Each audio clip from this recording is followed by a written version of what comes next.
feeling? Are you also like me, just recovering from a brain hemorrhage? You're on mute, Habibi.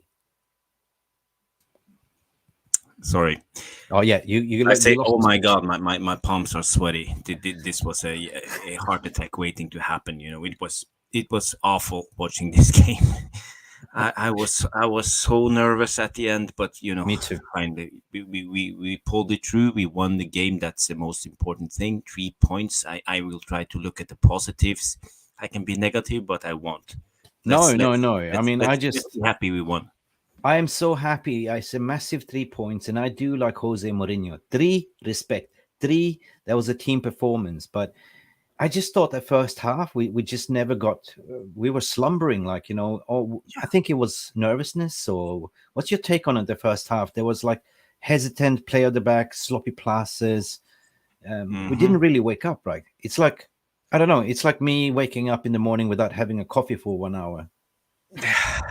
Yeah, it's if the players was half the nervous as I was, I understand the nervousness, but I didn't feel like they were really nervous in a way. I feel that they were over excited. They wasn't in balance. They wanted this too much. You could see them like running around in the beginning. Garnacho was running all over the place, chasing the ball.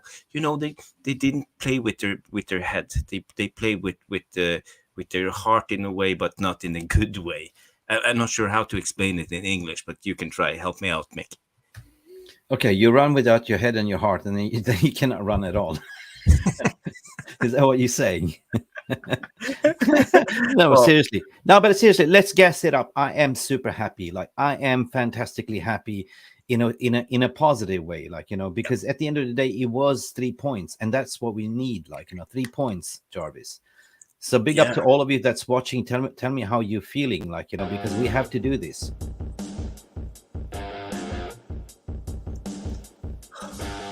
I'm tired.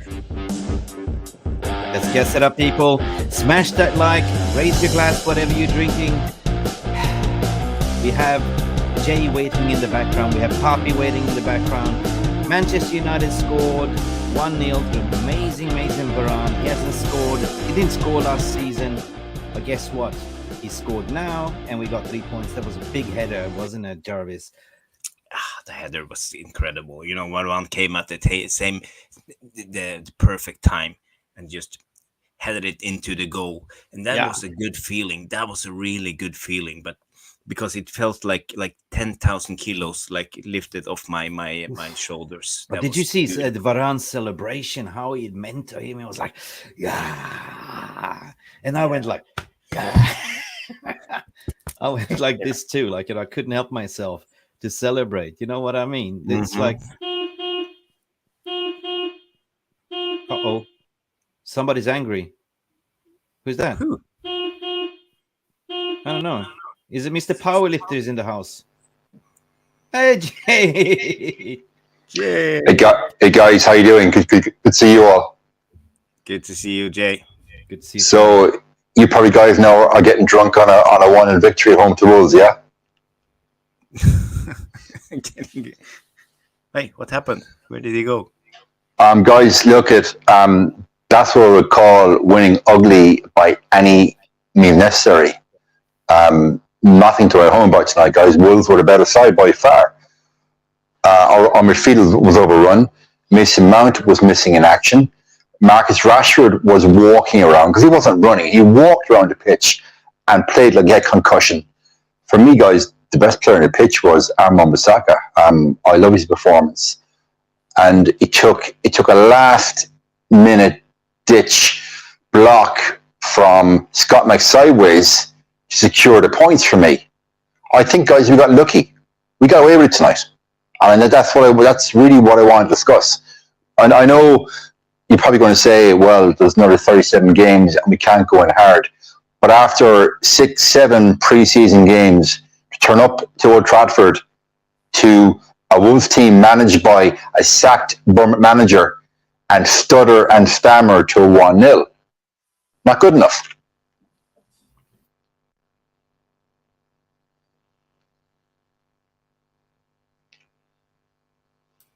You're on mute. Oh, I mute myself. Sorry. Yeah, I'm speechless because at the end of the day, I know it's the first game, and the nerves that I had, the anticipation of this game, it was just you know, I don't know. First half, you looked like what I said in the opening. Is like it was like me trying to reboot my computer from Windows 95 to the latest Windows 11. It took like 60 minutes until something happened. So, guys, walk it away. Like Jarvis, what did you see in the first half, and what was the break it down? Like where did it all go wrong, and where did it all go right at the end of the day? Yeah, how I see it, I think the formation, we have two players. That one of the biggest problem I could see was Mason Mount and Bruno. Both of them are wasteful on the ball. They are too high, and they rely on Casemiro to cover up for them. So every time they lose the ball, we are easy to counterattack on because they're not there. They lose the ball, and we have no cover in behind. So you could see Mateus Nunes. You could see the other what's his name, left back. They just took the ball and ran. They Oh, ran and Nunes. ran and ran because they were open acres of space because we were pushing too high up. We had no balance in the midfield. That was the biggest problem. And when we had the ball, we rushed the ball. We stressed. We wanted to attack. We tried to hit the pass on the first run we saw. We didn't just rotate the ball and play the ball on the ground and took our time and tried to dictate the tempo and put the Wolves under pressure by domination. We were always trying to score on the first chance. So that's the biggest problem, and this Ten Hag needs to address this for real because Bruno and Mason Mount, as I see it at the moment, they can't play together. It got much better when Eriksen came on the pitch because he was able to take the ball down and pass it sideways, so we could relax a little bit with the ball. That's my observation of the game. What do you Do think, you Jay? Just to pick up on your point about Mason Mount and Bruno, it seemed like they're occupying the same space because to me that they're quite similar players. That they're both number 8/number 10s, and Mount almost played in a more advanced role for Chelsea. He is an attacking player, so he's not going to sit beside Casemiro and literally run the show and play kind of the Tom Brady quarterback pass from 30 yards to a Bruno Rashford or Garnacho on the front three. So yeah, I do think it's a problem, and we flagged this during the off season. We said, what does Ten Hag see in Mason Mount, and what cog in the wheel is Mason Mount? And for me, he's too similar to to Bruno. And I would agree with your point that when Eriksen came on, we seem to be a lot more solid in midfield. And to your first point, I agree with you. You said that we literally were overrunning midfield, and we were time and time again. You could see the Wolves players taking the ball off the back four and literally running at us. And it didn't happen once; it happened 4 or 5 times. And the difference is when they do it, they're so comfortable in the ball, they're waiting for the runners to join them, and they play a simple pass and obviously open up a shot. And I think there was one stage tonight where that young lad from Wolves with the long hair, I can't remember his name, he shot at Onana at the near post. I don't think Onana knew much about that. It just hit his foot at the near post. So had Wolves tonight been more clinical, I think they were taking us apart tonight.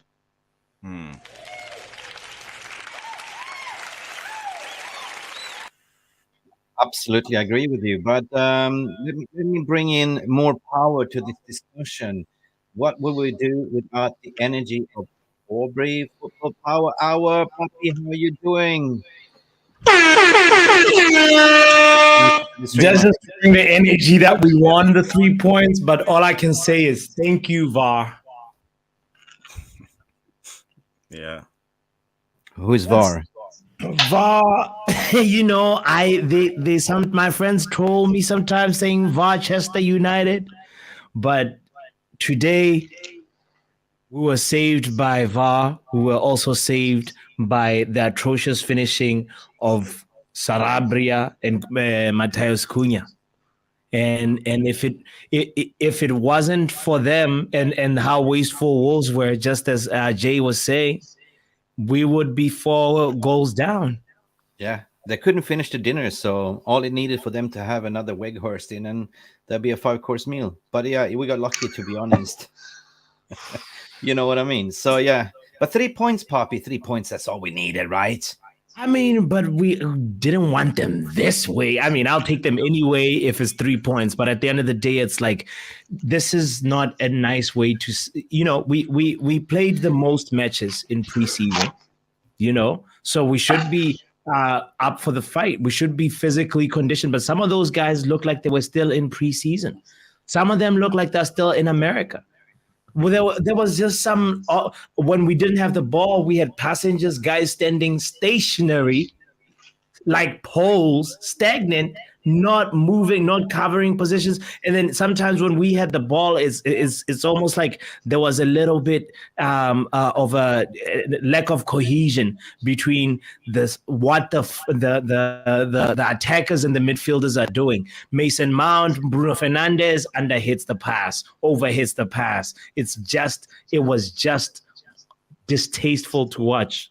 It was a horrible watch along. Yeah, let's go to the VR room because people are also having a heart attack. First game of the season. I can understand people are nervous. Neil Driscoll said awful games. Wolves was the better team. Yeah, they look like it. We take that what George Best is saying as well. Lee Parker saying that was the hardest game I had to watch in a long, long time. What the hell happened? I think it was jittery nerves, Premier nerves. But 3 points is what matters. Lee Parker's in the house, Neil Driscoll, everyone shouting out, Jamie Wayne, exactly say what happened, like shocking. I don't think it's embarrassing. I don't think it's shocking. I remember what happened last season, like in the opening game when we lost against Brighton at home. That was even worse. So we take this. We take this 1 point. That's I see it from the positive ways, and there's plenty of more games to go. But let me just shout out to the team here. Lisa Jensen is in the house. Who should get the man of the match? We will discuss the Lisa's as well. Let me see who else. RJ is also here. Man Enza, but been watching football for a very long time. I've never seen Onana tackle being given as a penalty. No. Guys, how about that penalty? Was that a penalty? Because I went nervous at the end. It's a goalkeeper. He's going for the ball. He's flying in the air. What is he supposed to do? Stop his air trajectory or what? That was a correct decision. Jay. Yeah, I mean, at the end of the day, it's a difficult one. It's a difficult one because it seems like he was fouled, but at the same time, Onana can't be a magician and change his trajectory in the air. It's like the way he's moving is moving that, and he has no mal intentions on the opponent. It's the ball that he's going for at first, and then it's just unfortunate that they come together in the way they did. That's just my feeling on it. What do you think, Jake? I think it's the old phrase, we got the rub of the green, that's a real home transition there. First game of the season, referees are still getting settled. In 20 games' time, we're away at Anfield, for argument's sake, or down at Chelsea, and that happens, the ref will give a penalty. So I think tonight we dodged a bullet, guys, personally. Yeah, we dodged a bullet. No doubt about it. But there's other things now. We could see obvious errors in our team. We could see the midfield wasn't in balance. We could see our striker, Rashford, he doesn't work as a striker. He was always best on the left side, and he is still best on his left side. When he's in the middle, he can't hold up the ball. He can't win any duel. Every time he gets the ball, he tries to run on the defender and dribble. That's the only thing he does. He's in a way too greedy to be a number 9, because we need a more fluent number 9 who can start our attack and bring the other players into the attack. But that's not the job Marcus Rashford does at the moment. So we desperately screaming for a striker, as I see it. It was a little bit better when Sancho came on. And Ericsson, we had a little bit more balance. We were better on the ball. We had ball players who could take down the ball and pass it. So it was a little bit better. But again, defensively, I don't think we even defend that as a unit. When we press at midfield, Rashford, as you said in the beginning, Jay, he didn't run. So Wolf could get us all the time. We were so deep. We were just hanging in the ropes in our own box, just knocking the ball out as fast as we could. We had no control of the game. So yeah, we were extremely lucky to get 3 points in this game. I think to quote like a boxing analogy, we're like the boxer that spent the last 4 rounds of the fight just literally on the ropes and hugging their opponent, and then going into the last, you need a knockout win out of nowhere. The boxer launched an uppercut, and we get that win out of nowhere. I know it's the old phrase, you dodge a bullet. I said it already, but tonight, guys, if that is a typical of performances that we're going to see this season, I fear for us. And Pappy, you raised a lovely point. You said the players looked like they were still on pre-season, and I would agree. Like there was no press. Like, as we know, we're all watched football a long time. You press the team. I saw no press tonight, and I think that's why Martinez in the first half was caught position, had to pull off that foul, because his teammates simply were not backing him up. And then, of course, he's got to come off. And to your point there about Rashford, if I saw a player at under 12 level act like Max Rashford tonight, I'd take him off at half time. I'll tell you, it was a disgrace. I'm mute, Mick. Yeah, I agree what you're saying there, Jay, as well. Like, I certainly thought that the yellow card and taking off Martinez was the right thing to do, not to risk him for red. I can see what Ten Hag did, but at the end of the day, it was going back to the lineup by itself, by starting Mount and Bruno in those advanced positions, exposed Martinez at the back to actually receive that yellow card, 100%. I didn't think we were handling the ball was sloppy from both ends. The danger man, according to me, in the middle was the ball carrier Matheus Nunes. He was brilliant, actually. He was really good. Like, considering that he only had 3 starts last season, right? So where did he come from? I think that at the end of the day, we deserved that goal, but they also deserved the goal if they only could have finished the dinner, which they didn't. But yeah, this have couldn't gone 1-1 or 1-0 them. At the end of the day, what happens is 1-0 on the score sheet, and I take that. We kick on for the next game. I think it's Spurs, right? Or who are we playing next? Spurs away, if I'm not mistaken. Spurs away. Yeah, and Spurs just drew against. No, Poppy, bring on some. Give us your rant of the match today. I mean, no, my rent is actually a positive rent. It's just like I saw him actually only make one error today, and one, the rare moment where you see Aaron Wan-Bissaka, mistime his tackle, but that was fine because the other tackles were timed perfectly, and Aaron Wan-Bissaka deserves a big shout out because he got the assist. And also Rashford, you owe Wan-Bissaka an assist, because he had that moment where you decided to head the ball, and that we need. If we have an inventive striker, somebody does a bicycle kick, somebody volleys it, and makes sure that ball finds the back of the net. So big up to you, Wan-Bissaka.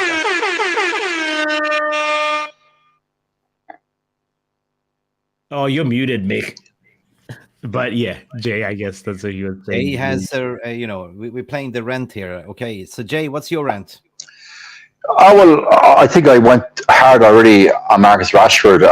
I sent out a tweet there during the game. I said, can anybody explain to me what is Marcus Rashford's football IQ and effort level, asking for a friend? So I'm going to ask you guys right now, what is Rashford's football IQ and effort level? Asking my 3 colleagues live on the show right now, because I thought tonight he was a disgrace. Oh, Jarvis?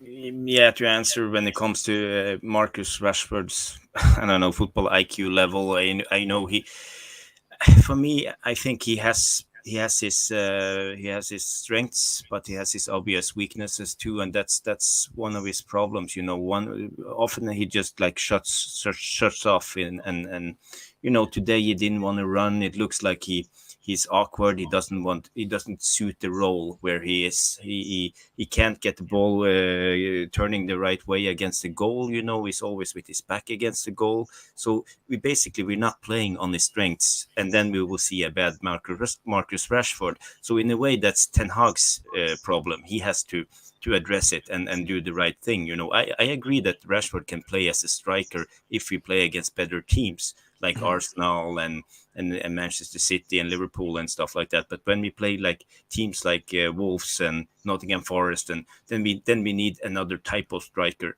who will bind up their defense and make space for the other people to run into and dominate the game. So I don't think Ten Hag did the right choice today, but maybe it would have been better if he had started with Sancho in the 9, because he is more mobile on the ball in a way.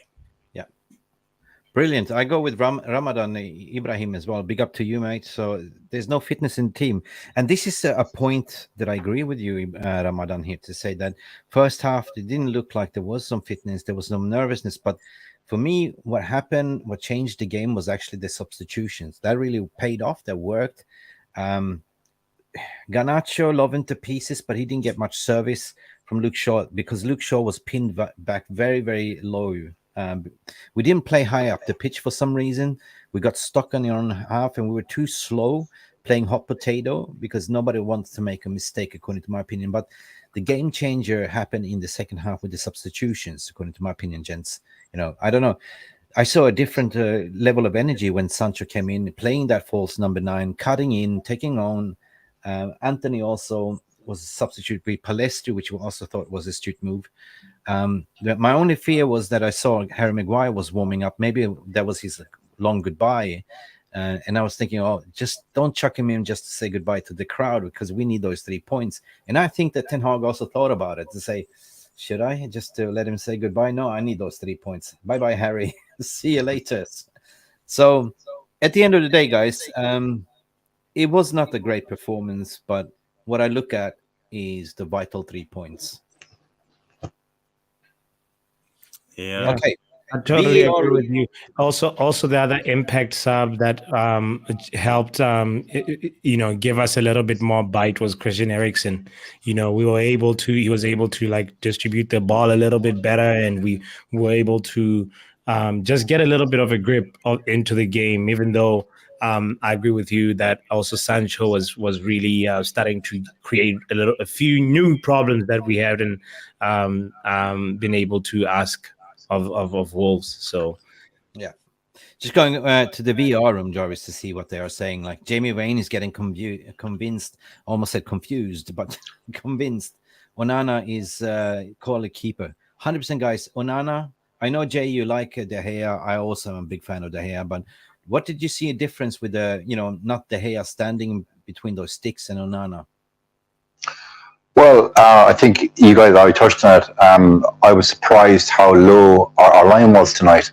We did expect to play a much higher line, but Onana standing most of the time between his own box and the centre circle. Tonight, we didn't see that.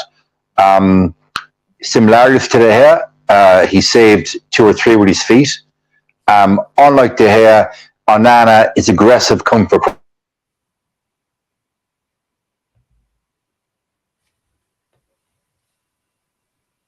is certainly going to be a lot more aggressive coming for crosses, and as fans, we haven't cried out for that.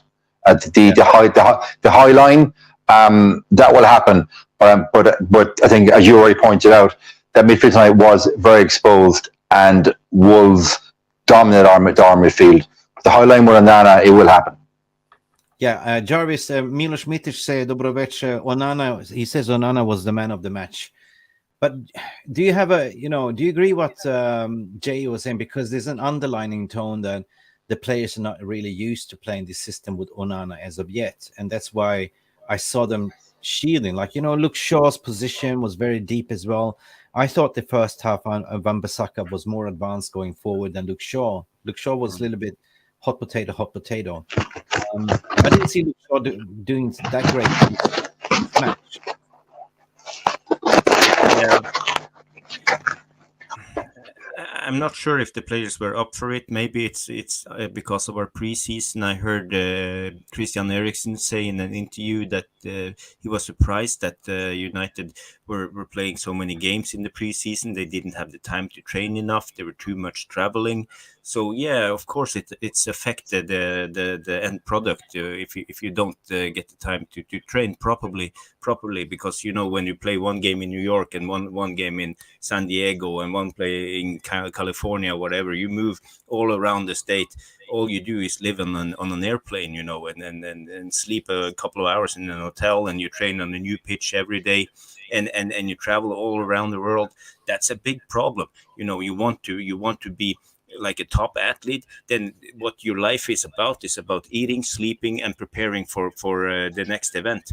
And when we are doing like this road trip circus of a show and playing games Sunday and Monday and every day, it of course it affects the players. So maybe this is what we have to get used to now in the beginning of the season. It's been a thing that's been occurring every season. We struggle in the beginning. I remember especially after the Corona, the first couple of games when Solskjaer was the manager, we were struggling because there were no preseason, and now we see the same, and we had the same last season. So I'm not sure if this US tours and Asian tours and Australian tours and whatever we do with the United brand is good for the players, because it I affects, don't think so. But it's good for the brand. That's what it is. It's good for the global fans to see the team, and that's what they do it. But in order for the players, no, it's not good. And big shout out to Dwayne Blackwood as well. If you remember, his son was in hospital, but he's home now, and he reckons the game was very poor. But I'm happy for the 3 points. So big shout out for you, Dwayne. So happy for you that everything is okay. Your son is back home safe from the hospital. Everyone, smash a like for Dwayne Blackwoods and his son in speedy recovery. 100% agree with you what you're saying there, Jarvis. But listen, it's the first game. I don't see performance right now. I just see 3 points. That's what I see right now, because that's so important. Imagine if we would have lost this game. You imagine the mood and what we're trying to build would be horrendous. The Twitter spaces, the social media, everyone would be coming out like sharpening the knives and sticking into Onana, sticking into. But no, guys, they don't have an excuse now, because 3 points is what matters, and this is the way I see it. It's late, but I just confused with the new rule as well. 7 minutes, and it went down to 8.5 or something like that. Yeah, it's basically effective playing time when it comes to injury time. Because they had the VAR and they had to check the penalty situation with Onana. I think that's why they added the 1.5 minute extra, if I'm not wrong.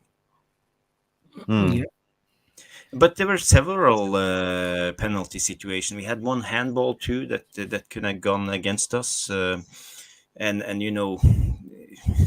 Wolves need to train, practice their shooting on goal, because their clinicality was okay. Onana was maybe the man of the match, but they didn't have that many saves. Wolves had, according to the statistics, they had 23 shots, 6 on target. How many saves did Onana have? 2, maybe. Yeah, they couldn't finish the dinner. They were off target. David Maney saying, and this is for you then, Papi. They're professional footballers. Arsenal play preseason in America as well, but look decent against Nottingham Forest. No excuse. I don't know. This is kind of, Papi, what do you reckon? No. There is an excuse, and I think the fact that Man United, if you look at it right now, Man United played the most games. That I think a minimum of 8 or 9 games, and the team that there's like other teams that like played. Tottenham played 3 preseason games. There's a very, very big difference. There was a lot of traveling that we did, and that definitely accounts for some of this kind of lackluster, almost jet-lagged kind of play. We was just stagnant. If you watch that game again, you'll just see how, I don't know if maybe if it was a tactical thing at one point, but then I just started seeing a little bit of like, no, this, you can just put in a little bit more energy. You can move a little bit. And when you look at also in terms of the preseason load for like say Wolves they've played a lot of games as well, but so it's not an excuse in what in when you look at it in that way. But we had a lot of traveling, a lot of we're going to Dublin right after we play a game in another part. Man United was a little bit fitting in a little bit too much, and I think the branding thing needs to just ease off a little bit, just a tad, you know. Yeah, I agree. I agree.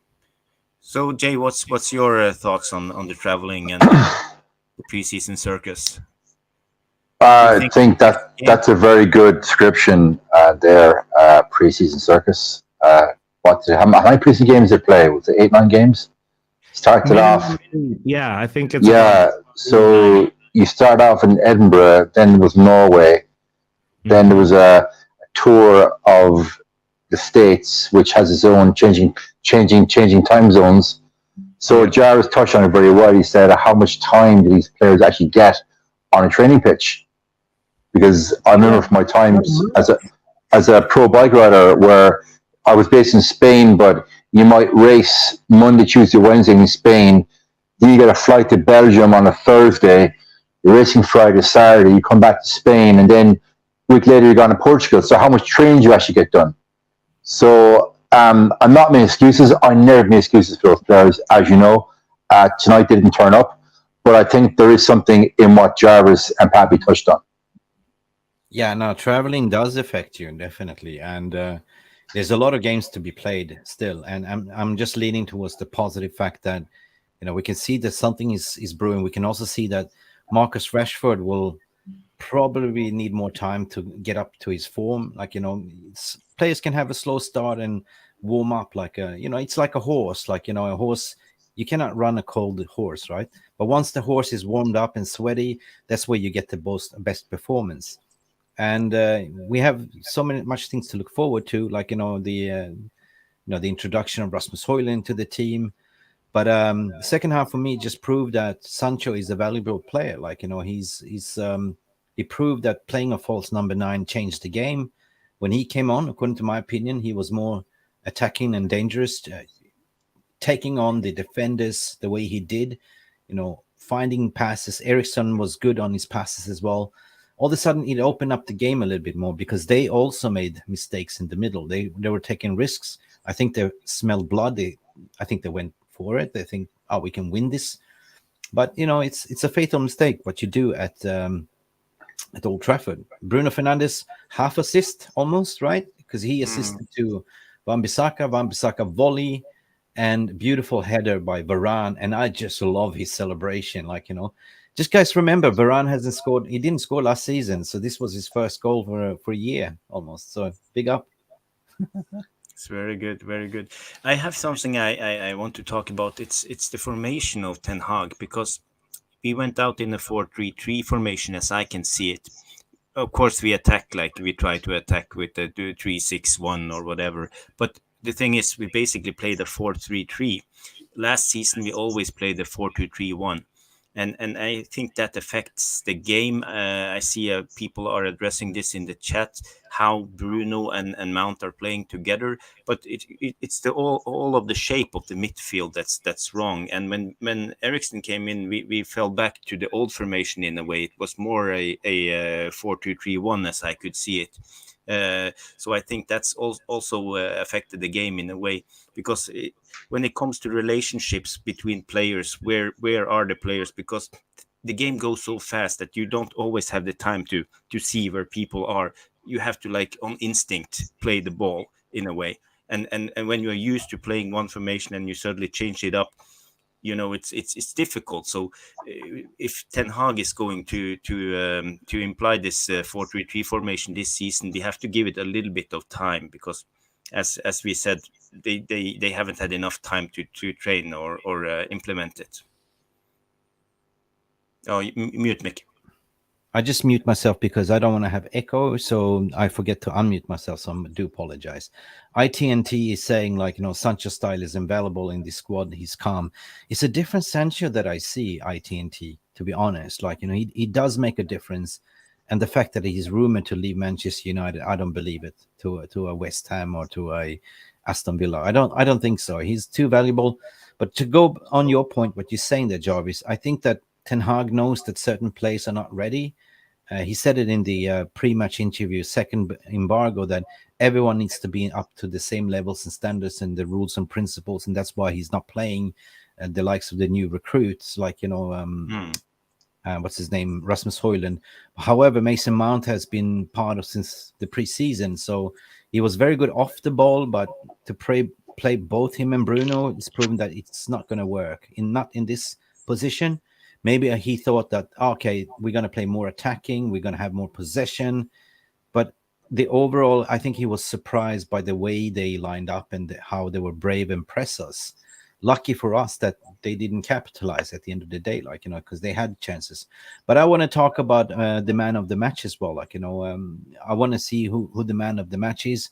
Onana, for me, did massive saves, showed you what a good goalkeeper is. I'm a little bit critical to the back line, how slow they were for the build-up of play. They didn't really catch up what Onana wanted to do. Maybe that was me watching the game. And Marcus Rashford, I'm not going to criticize him because I know he will become good. I think he's just a little bit slow off the races, like a Harry Kane last season as well. He only came to form mid first half season, started scoring goals and ended up scoring 30. So I want to ping it across the room here. Guys, who is your actually stand-up performance of the game today?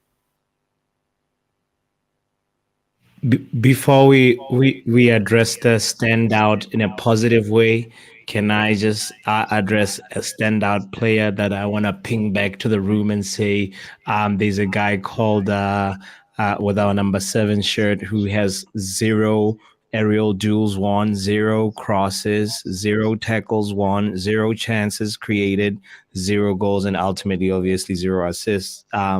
I know it's just the first game, but the preseason was not looking bright. And the first game, when it's starting to count now, it's like, when I'm just curious how the room just feels about his performance, as we've been talking about other players like Onana as well today. I go with okay. Happy tonight, we 2 passengers, Rashford and Mount. Was Mount overall by his Old Trafford debut? Who knows? He played pretty much every game pre-season. He wasn't exactly putting up trees last season for Chelsea. Season before, he was, I can't recall his stats, but so I said at the start of the show, clearly Ten Hag sees something in Mount that the rest of us don't. Personally, if I got 50 million to spend on a midfielder, I'm not buying a Mason Mount with 1 left in his contract. Not a chance. Because I already have an Ericsson there. I have a Bruno there. I'm spending 50 million on another CDM to go in and partner Casemiro. So look, I know it's early to judge Mason Mount, but if you're basing on tonight, he's got his work cut out to win me over. I gotta mention a point, actually, what Neil Driscoll is saying here. Actually, when you think about the preseason, the first team 11 didn't play that many games, to be honest. So maybe it's a little bit of a still trying to find the match fitness. He's got a point there that he played a lot of games with the youngsters and the kids, and even in Dublin, he didn't play the first teams. They haven't played much. I agree with you with Mason Mount. Is it the jitters playing first time at Old Trafford? Yeah, only he knows the answer, I would say. But you just have to be patient and give them time. Things will come, according to my opinion. But I just want to go to that. Jarvis, what do you reckon? Because he's got a point there, because he played a lot of kids in the preseason, but not much. The senior squad didn't play many games. I think maximum 3 and 1 they played all together, right? Yeah, the problem in a way isn't is the amount of games. They can handle 8 games in 2.5 months. That's no problem. But the problem is as I'm saying, the constant moving. You always have to move to a new place, and you never get the time to drill, because it's crucial for a manager to get the time to drill, and especially drill his players. Yeah, I agree with Birch when he says that that you saw that Kuna was always bypassing, and that's the problem. It was way open, it was way too open, and that's why I'm critical to the formation. But it's the first game. I don't want to be too harsh on Mason Mount. We probably haven't seen the best from him yet. It takes a little bit of time. It's a new pitch, it's a new team, it's a new teammates. New crowd, everything, and maybe he was a little bit nervous. Who knows? So I will give him a chance. I will give him time, and I think everybody should do that. And I think it will come true when we just give him a couple of more games, and you will see the Okay. best of it. Apparently, Lee Park is saying that we have a closed door behind tomorrow. You're muted. Yes, I believe versus Everton. Lee, that's another thing I was gonna bring up and saying it's next week, and I'm like, what's going on? Why are we scheduling even more games behind closed doors when it seems like the players are already tired before the even season even starts. But anyway, it's 3 points. I want to be positive. I don't want to just be frustrated when I don't need to be. So we have to always remind ourselves that we got 3 points. We got 3 points. We got 3 points, and what Lee Park is saying, weak as chocolate, teapot midfield melted. 100%. The midfield was not there until we did the substitutions. Again, I was nervous when I saw Maguire warming up. I was like, oh, this is the long goodbye. Scott McTominay got his minutes. That's fine to see out the game. But at the end of the day, if we start by voting with the back line, I mean, how would you rate the players if we look at Luke Shaw? Let's start with Luke Shaw's performance. Quickly around the table. Yeah, for me, it was the below par. He got an early yellow card. He had to restrain himself during the game. So, and I didn't think he was moving too much. He should have moved more up and down the pitch, but he was too stuck, too low in the pitch. But that's what's probably because he was nervous. He was under pressure. So, but I wouldn't rate him too much. Not one of his best games, not at all. So, score 4, 5. Yeah, I give him a 5. 5. Puppy. Yeah, I was gonna give him a 4 because there was nothing. He just didn't have any chemistry with Garnacho, and that's what usually our left hand side is like good from the fullback and the winger having a little bit of chemistry, and it's gonna take time to develop that. So because of that last minute clearance that he had, yeah, I think it's a 5-6 for me for Luke Shaw. Okay, Jay. Yeah, how many competitive games has Luke Shaw played with Garnacho? Very few. Normally, he's got Marcus Rashford playing in front of him on the left hand side.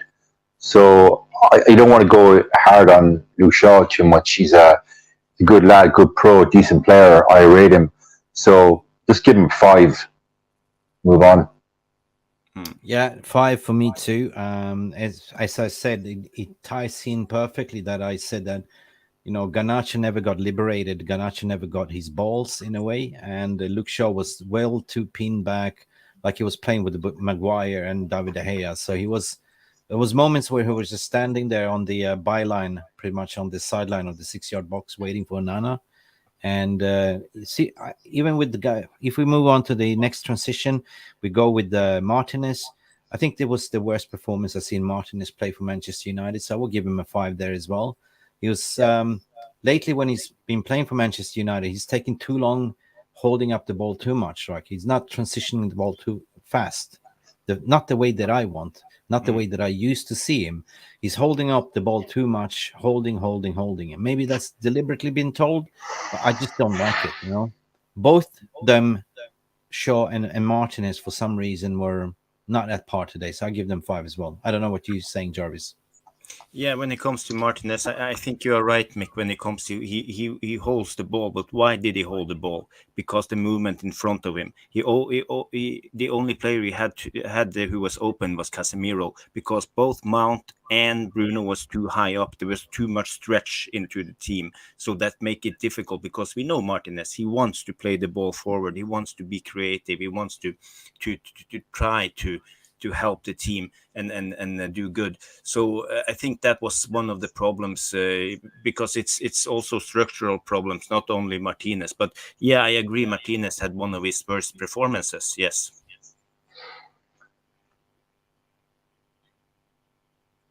Jay, Mark.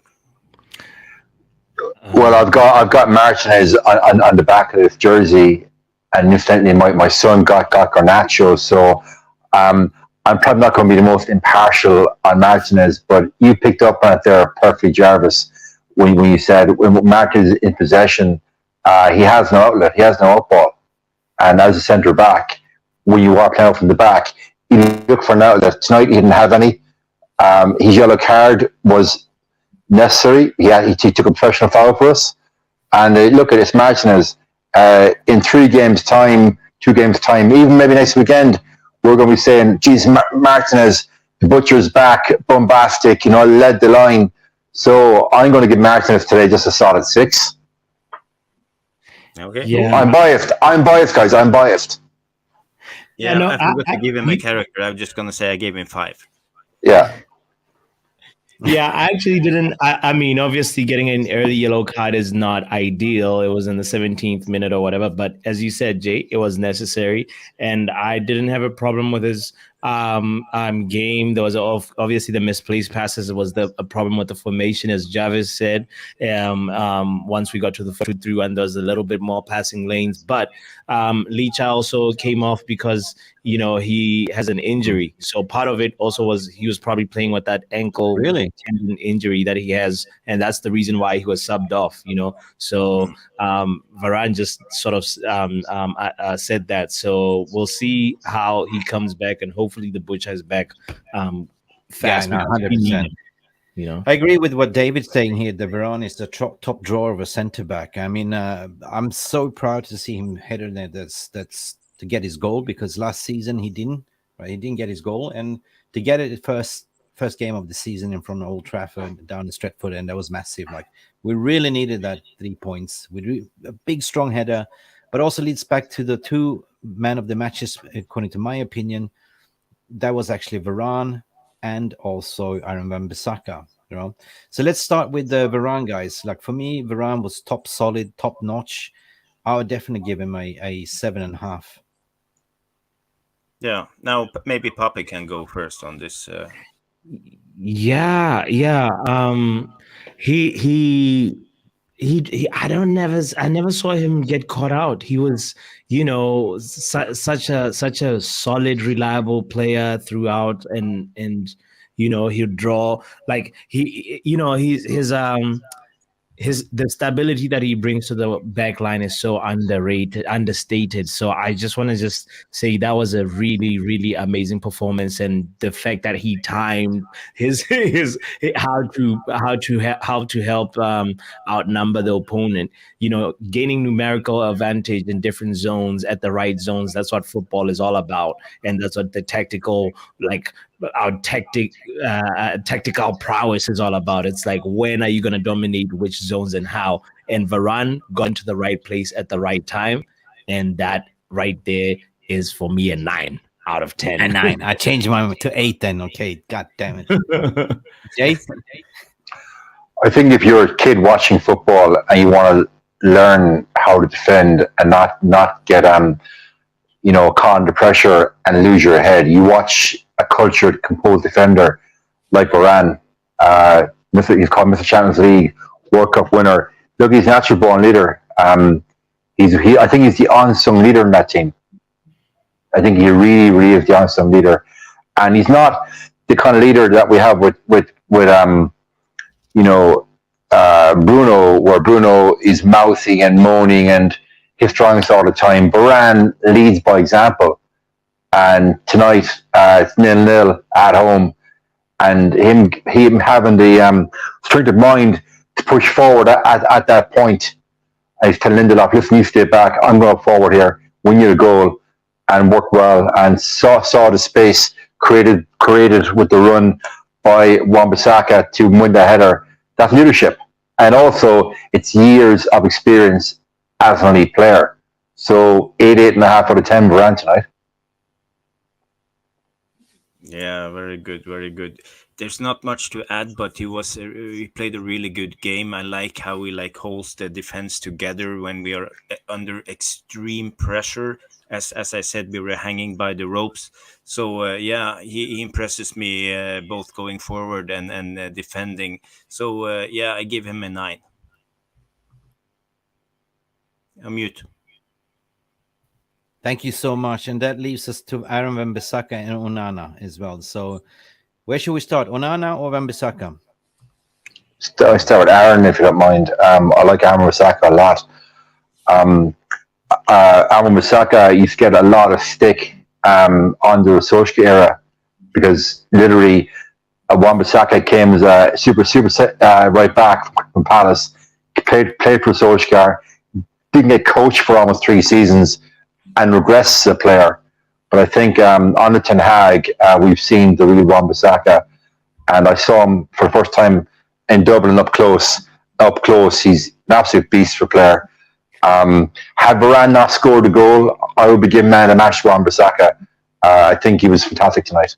Almost pushing forward, almost looking for an out ball, and as well as something I've noticed coming into his game, he's talking a lot to Varane and to Martinez, communicating with them and all that as well.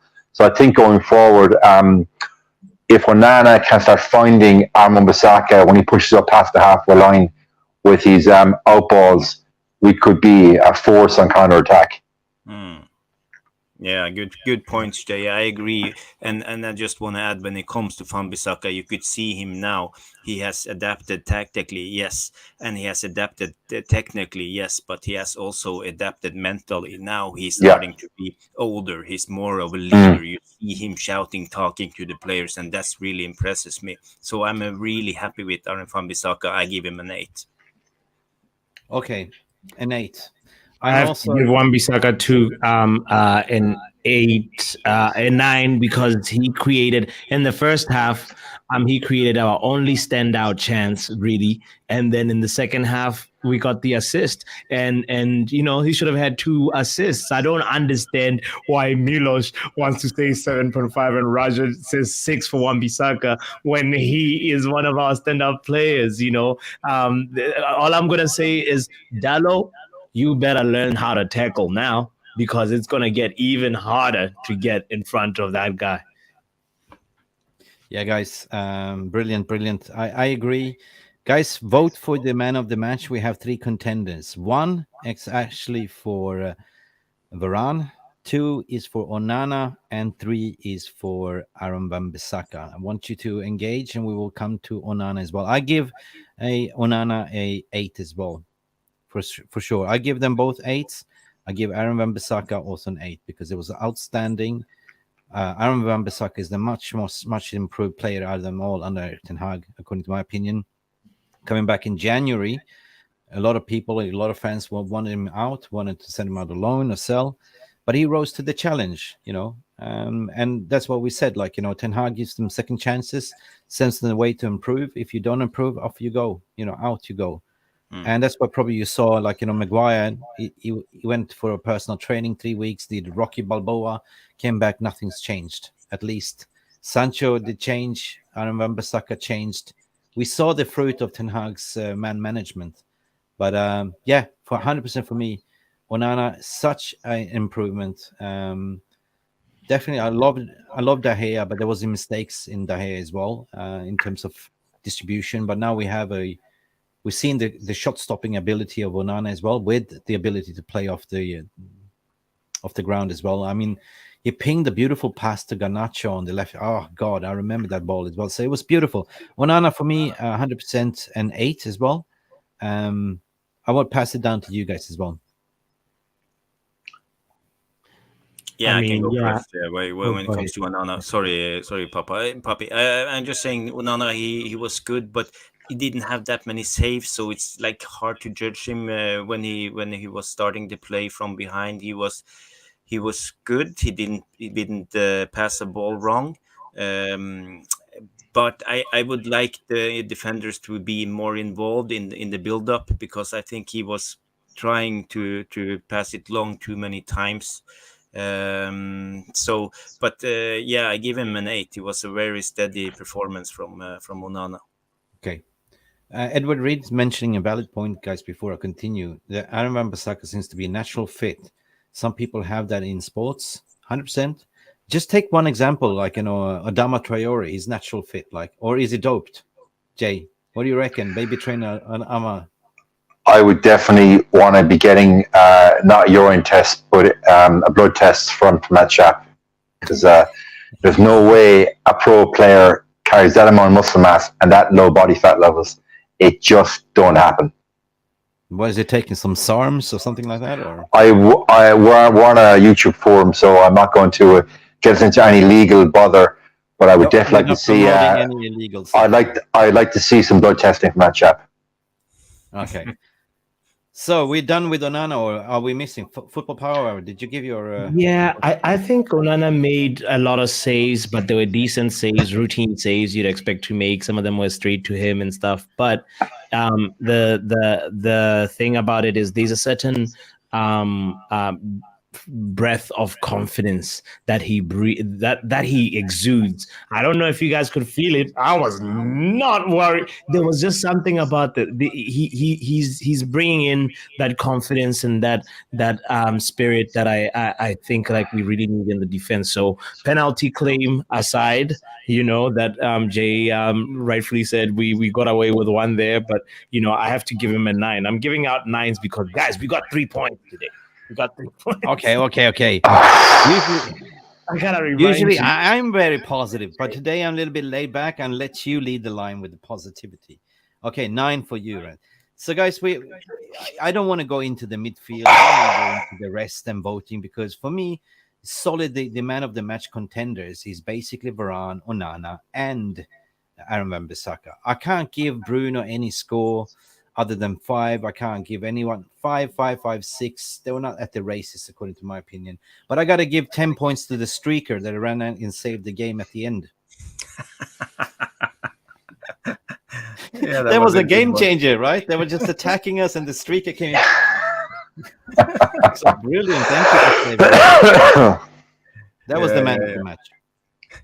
He saved us. He gave us a breather there in the dying minutes. Yeah, that was a good one. But I want to say there's 2 other players for me who was okay, and that was Sancho when he came in. He was positive. He had a lot of positivity, and maybe people don't see it, but I would say that Casemiro had a good game under the working conditions that was today. He was the only one in that part of the midfield. He had all the stretch of the field he was covering by himself, and he actually did quite good doing that job, but he can't be everywhere. So when he was there, he did good, in my opinion. Okay, guys, I have a point with Edward Reed. We need an Amrabat in ASAP, definitely. We need a engine in there, because of course Scott McTominay came in to provide a little bit of assistance, but at the end of the day, we know that he might be going as well to West Ham. Harry Maguire is also, so that's a big upgrade. If we need a little bit of a more upgrade. At the end of the day, the takeaway for me was the streaker, Onana, Wan-Bissaka's performance keeps improving. The way I see Wan-Bissaka is like he's such a good tackler, right? But he got one wrong. Which got a yellow card, right? No. No yellow card. It was just no, he foul. Didn't get a yellow card. Even the referee was surprised. Was like, "Is everything okay, Wan-Bissaka? How did you miss the tackle?" Okay, all right. It's like your little kid. You're training your little child going to potty, right? Did you miss? Are you sure you missed? Are you? Yeah. Daddy. Yeah.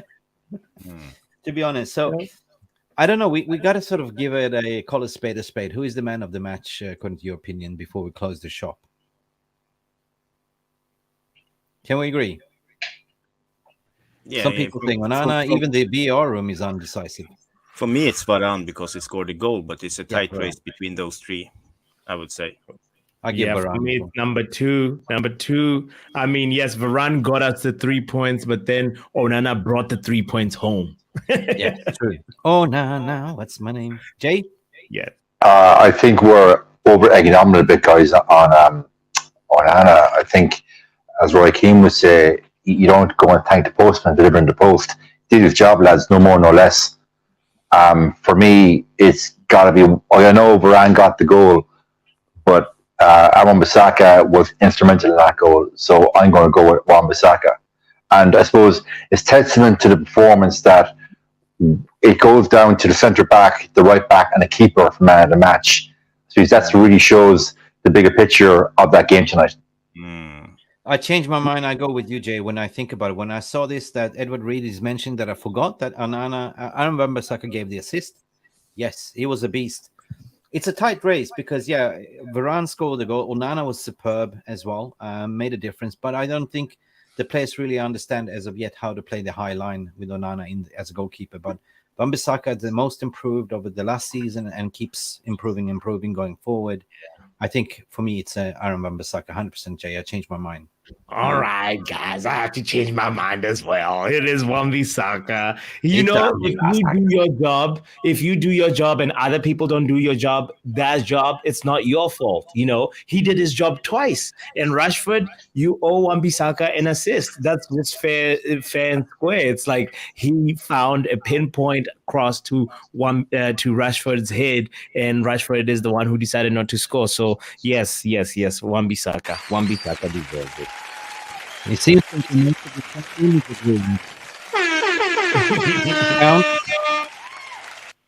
when I count the chat, most of the chat room in the VR room says I'm Aaron Wan-Bissaka. I think it's anonymous. Yeah. It goes to Wan-Bissaka. Even Stephanie Griffin, which is our lawyer moderator, saying that, you know, even that she's blind, she says, without a shadow of a doubt, Darren Scott saying Aaron Wan-Bissaka all day long, 100%. So gimme all night long. Gimme that Aaron Wan-Bissaka song. Before we end this, I just want to address something that I saw, but it's about Anthony De Santos. He haven't improved at all. It's still at the same level. He did this thing today, a lot of like hips and hops, but no end product at all. And when he passed his man, he couldn't cross the ball. He couldn't find the pass. So it's always the same with him. So for me, I think if he don't improve his game, he has like 5 to 10 games for me, and then after that, I will be shouting for Pilestri, because I think he's a better player in my mind.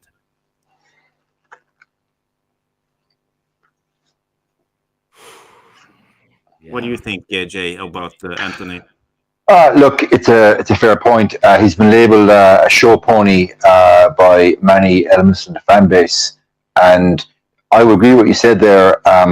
He hasn't. Okay, if we're basing it just on tonight's performance, he hasn't improved, and Pilestri just looks more hungry.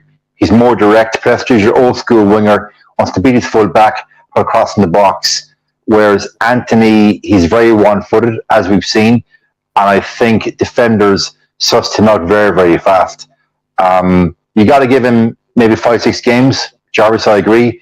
But at that point, will Ten Hag have the cojones to say, okay, I've messed up here on the Anthony transfer, and Pilestri is a better option? We shall see. Time shall tell.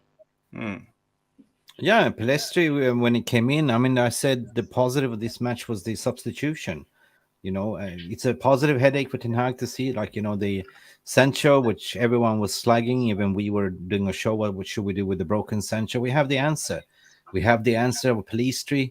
We have the answer in potentially having an Alvarez as a left back as well, if something goes wrong, because Malacia, I don't know what's going on with him. He hasn't played the whole preseason. He's injured. So we don't have a backup unless Brandon Williams stays. But, you know, I rate this youngster, Alvaro Fernandez, a lot. So it's going to be interesting to see because we're playing like Spurs away at Spurs Stadium. What's it called? Not Spurs Stadium. What's it called? Yeah, Tottenham Hotspur Stadium. Isn't that the name? Yeah, Spurs Stadium, yeah. So that's the big challenge as well. And they're not really in form either. So, yeah, I mean, I don't know. It's early. But massive 3 points, guys. That's all it matters right now. All we have to do is just it's a wake-up call. Like, it's just you wake up from the bed, Jay. You know how it is. You wake up 6 a.m. in the morning. You're not hitting ground running straight away. You need your coffee, right? You're sluggish. Instead of toothpaste, you put your soap on instead, and you know what I mean. It's like, come on. Yeah, well, after tonight, the guys need to take some pre-workout before the next game because they were sluggish. Yeah, we're not promoting any of those substances what we discussed earlier, but you know what I mean. Get the coffee in, lads. Get the coffee in for next game. Yeah, 100%. And just remember, for one positive thing for upcoming.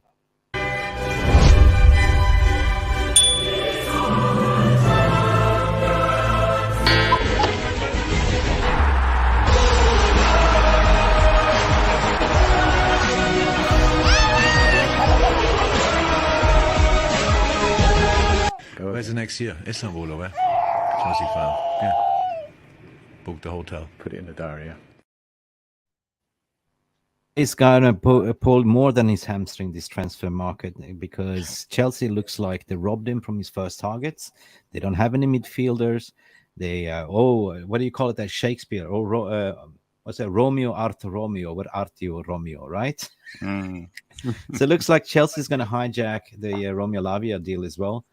They are gonna look like toothless tooth fairies, honest to God, and we are gonna play in Champions League, guys. Been smashing.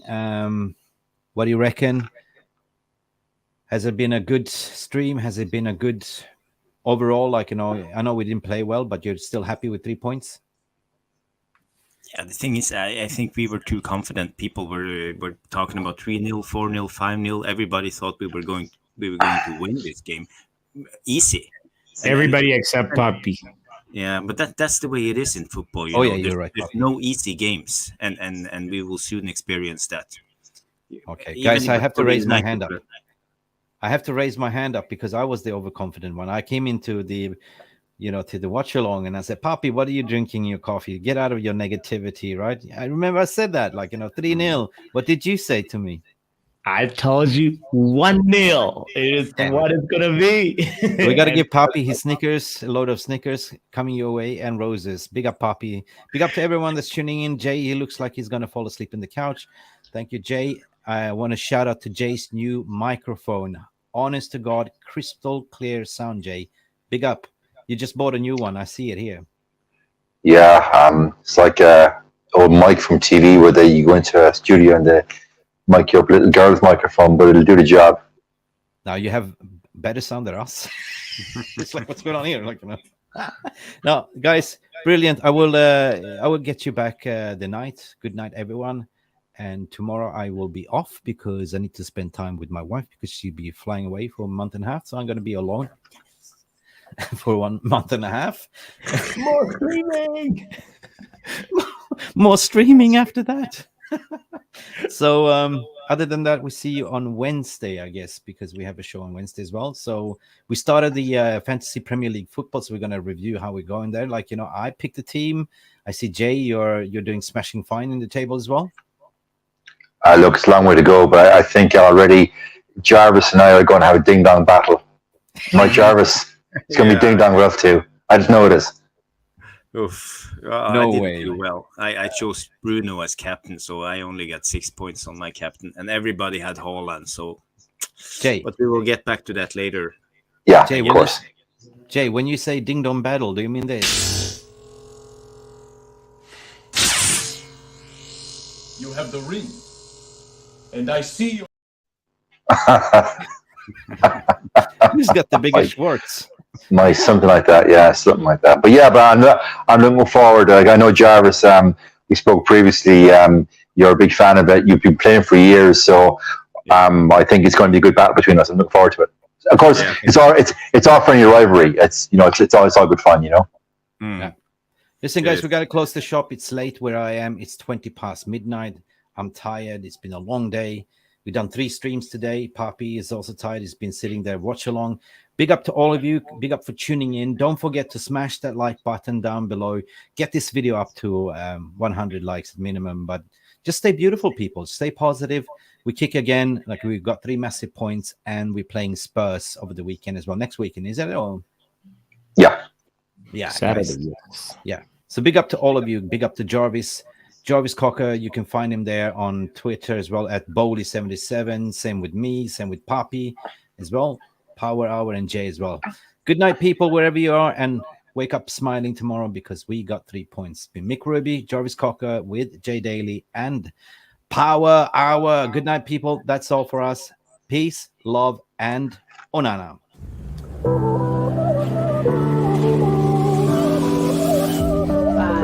4, 3, 2, 1.